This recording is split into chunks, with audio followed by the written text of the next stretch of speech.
Hi girls, we'll start. We look into reported speech for today's session.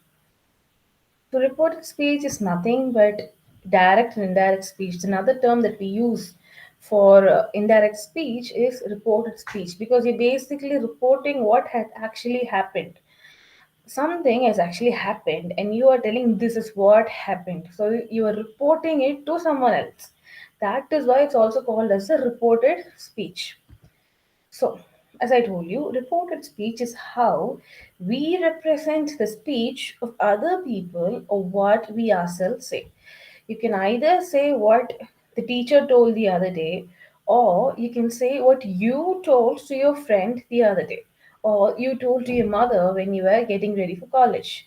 So, either way, you are telling something that happened, a dialogue that was exchanged between two people to another person who was not between these two, who probably knows either of them, but then you're telling this to someone who was not in that exact situation.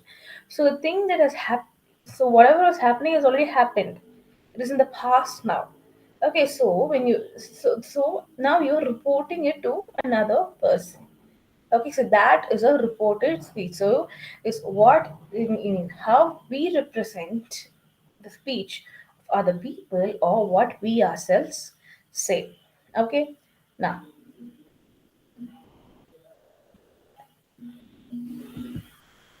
so basically, in reported speech, as we all know, there are two basic types.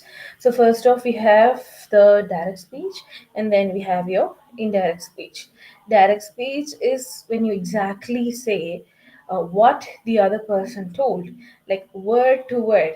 Indirect speech is where you transform the entire sentence. Direct speech comes with a quote, indirect speech does not.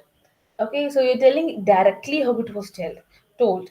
Indirect speech, you're indirectly telling it. So you are reporting it. Okay, so there are two forms. You have direct speech and then you have your indirect speech. So direct speech, it's a report of the exact words used by a speaker or a writer. So in direct speech, you tell the exact word that the speaker or the writer used. So direct speech is usually placed inside quotation marks. So it is placed within the quotation marks. That is a must for direct speech. If you don't put the direct speech, the quotations, it is understood that whatever you're writing there is indirect. And it will not be grammatically correct because without the quotes, you have to transform the sentence as well. So for direct speech, quotes is a must. Okay. Now, and accompanied by a reporting verb. So a reporting verb again is a must. A single phrase, or a quotative frame. So this is what a direct speech is. So it is usually inside quotes, quotation marks, and it is accompanied by a reporting verb, single phrase, or quotative frame. So you signal what kind of a phrase was told, how it was told. So because it is not something that is happening to you, not in the present, it was already happened. The way the speaker told it, the what the speaker meant by it, you will know. Okay, so that you're telling to the other person. That is why you say a signal phrase. What kind of conversation was that? Now, indirect speech. Now, indirect speech is a report of what someone else said or wrote without using that person's exact words. It is also called indirect discourse. Discourse again meaning speech. So, indirect speech or indirect discourse is where you don't say word to word. You say word to word in direct speech, but you don't say word to word in indirect speech. Here, you transform the word. You're telling it using your own words. Like this is what happened. Okay, he said to her that. Okay, so a report on what someone else said or wrote without using that person's exact words is indirect speech. Indirect speech, you use the exact word. In indirect, you don't. Basically, that's the simple difference between indirect and direct speech. Now, So let's just note a few details about the reported speech, direct and indirect. So syntactic shifts accompanying indirect speech. So what changes syntactic? The words. Okay, what changes? Pronouns and tenses frequently have to be changed. So you always have to change the pronouns and you have to change the tense because it happened already. Okay, in a word to word, when you're talking it in telling it in direct speech, you're telling exact wordings. So that was not a problem there. But in indirect speech, you're reporting it.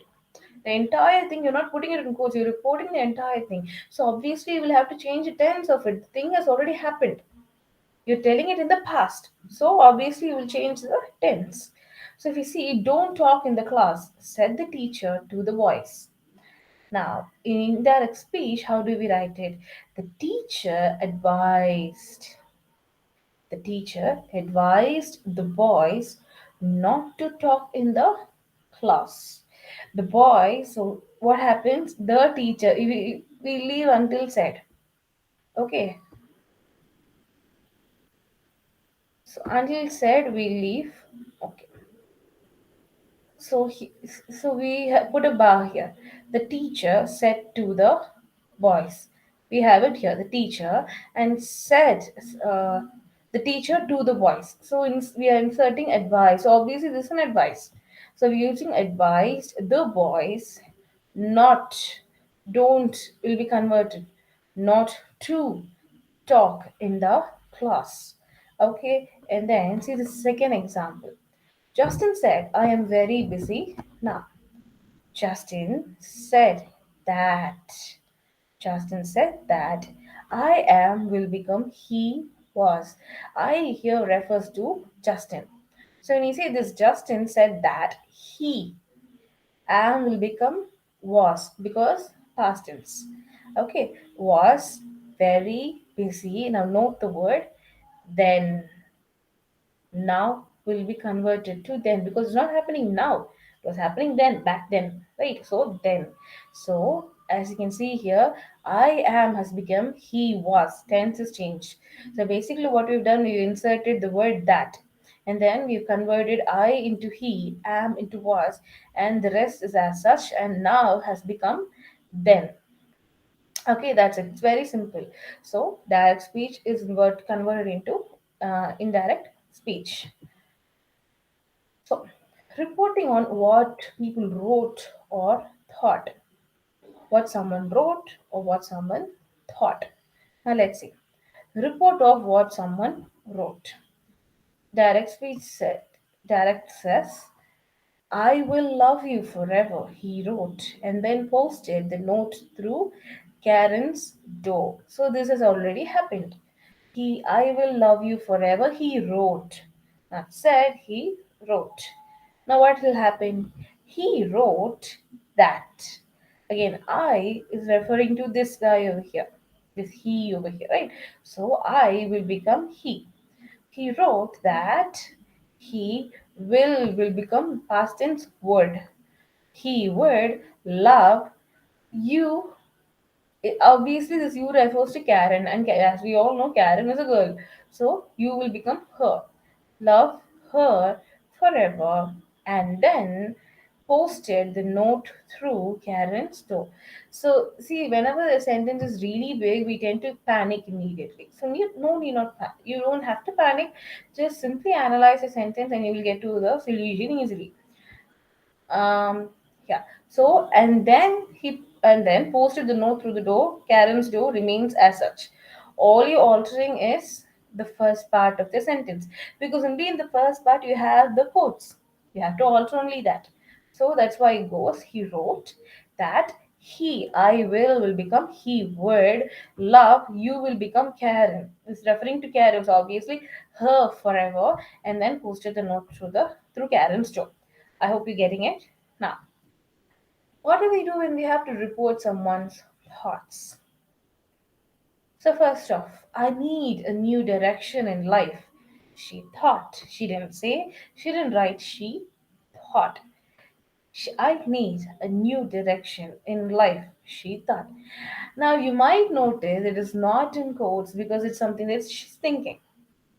Okay, now, she thought that by now you already know we have to introduce that. So, she thought that she needed a new direction. Sorry, a new direction in life. Okay, so I becomes she because obviously she is referring to this person here. She thought comes first that she need becomes needed, the past tense. A new direction in life remains as such. That's all. Now what do we do for a statement or an assertive sentence? Remove the quotation marks in the statement and use the conjunction that. Change the reporting verb say to into tell and the reporting verb said to into told. Say will become tell, said to will become told.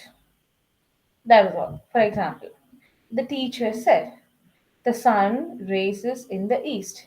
Now this is an action. This is a statement. It is not that sun today rises in the east and tomorrow it will rise in west or day after tomorrow it will rise in the north. No. So every day this is what's going to happen. So in this case we do not change it into past tense. All we simply do is remove these quotes, remove the quotes. You see, teacher said, insert that. The sun rises in the east. That's all. Very simple. Just insert that, remove the quotes, change this one to lowercase, letter to lowercase, and then done. That's it. You have your answer. The teacher said that the sun rises in the east because sun will always rise in the east. It's a statement. It's a fact. It's not going to change. Now, history teacher says Magellan was the first navigator to come around the world. Again, this is a fact. Just because, this is a fact. It's not going to change. It's going to remain the same for any number of years. So, again, here, you don't change the tense. So, simply what do we do? He said, the history teacher says that Magellan was the first navigator to come around the world. This is the most simplest form of indirect speech, indirect speech. The conversion is very simple because all you have to do is you have to add that and then you have to remove the quotes. That's all. Okay, and in this case, you have to change the case. Okay, it should not be in the uppercase, it should not be in the capital letter. You should convert it into lowercase, small letters, because it's a part of an entire sentence. Okay, please don't forget to do that. Now I have a few activities for you. You can just observe this. You can just pause the video and then you can go through this and work on it. So this is the first activity. It's a student. It's kind of like a student reporter. So you have to form into pairs.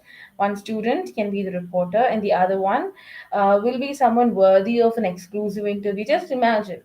So you can be the mayor, you can be a famous actress, a rich entrepreneur, an Olympic athlete, etc. So what happens is the celebrity, the other person, answers a series of questions, and the reporter reports back to the class. Okay, so this is kind of an activity which you can do in pairs, like two people to go join together, and you can do it. And then you also have another activity. What did they ask you? So, brainstorm a list of people you might ask who might ask you questions. A police officer, their mother, your own mother, a father, a teacher, a taxi driver, etc. Then a student, so you report something that someone asked without revealing who it was. So you can say, this person asked me if I had my driver's license. So obviously you'll guess it is a police officer. The police officer asked you if you had your driver's license. This will be the answers that the others will give. So you will be answering it to the other me. The others will answer to you in the reported speech, in that indirect speech. Okay, this is activity two. You can just pause the video, you can just work on it, do your activity. Okay, and I also have few exercises for you. So these are the questions for it. You can pause it, write down the answers, and continuing, report the following into direct speech. Earlier, you'd have to report it into indirect. Now you're reporting it into direct speech. Okay, so again, you can pause it, work on it. Now, for the revealing, you have the answers here. Report for when you have to report into the indirect speech, the answers. Again, you can pause it and you can take observe them, and you have the answers for direct speech. Same thing goes for this as well. You can pause it and see if you've written it correct. If all things are correct, very good. If not, no problem. You can always learn. Thank you.